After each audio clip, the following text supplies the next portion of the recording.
আরে কেন্দ্রীয় ক্রীড়ামন্ত্রী মনসুখ মান্ডাভিয়া, আরে মোহনবাগান ইস্ট বেঙ্গলের নাম জানে না? কেন্দ্রের ক্রীড়ামন্ত্রী, খেল মন্ত্রী, ফুটবল নিয়ে প্রেস কনফারেন্স করতে গিয়ে কেঁদে কোকিয়ে একশো কাগজ দেখে পড়ছে, তাতে মোহন বেগেন, ইস্ট বেগেন।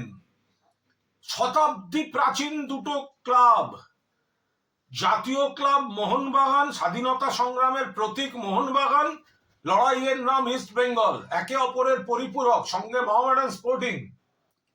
সেখানে মনসুখ মান্ডাভিয়া কাগজ দেখে বলতে হচ্ছে কিসের ক্রীড়ামন্ত্রী? ফুটবলে দেশের সেরা ক্লাব দুটোর নাম জানো না?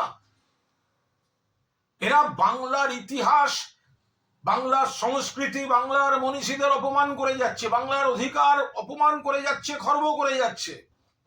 বাংলার খেলাধুলো সম্পর্কে কোনো ধারণা নেই। দেশের ফুটবলকে যারা লিড করে মোহনবাগান ইস্ট বেঙ্গল, তাদের নাম উচ্চারণ করতে পারে না। বেগুন ভেবেছে নাকি? বেগেন বেগেন বেগেন, বেগেন আবার কি? মোহন বেগেন, ইস্ট বেগেন। পাশ থেকে প্রম্পট করতে হচ্ছে, দেখে দেখেও পড়তে পারে না। ক্ষমা চাওয়া উচিত। এই কেন্দ্রীয় ক্রীড়ামন্ত্রী যে কি, এরা কি ফুটবলের উন্নতি করবে? ফেডারেশনকে তো ওই বিজেপির কল্যাণ চৌবে তুলে দিয়েছে। আর এই হচ্ছে ক্রীড়ামন্ত্রীর নমুনা, মোহনবাগান ইস্ট বেঙ্গলের নাম জানে না। আরে বাংলার ফুটবল শুধু নয়, মোহনবাগান ইস্ট বেঙ্গল মোহামেডান দেশের ফুটবলের উজ্জ্বল নক্ষত্র এরা, তাদের নাম বলতে পারে না মনসুখ মান্ডাভিয়া। কেন্দ্রীয় ক্রীড়ামন্ত্রীর উচিত প্রকাশ্যে এই ক্লাবগুলোর কাছে ক্ষমা প্রার্থনা করার, নাম বিকৃতির জন্য। আমাদের মনীষীদের নাম ভুল বলে,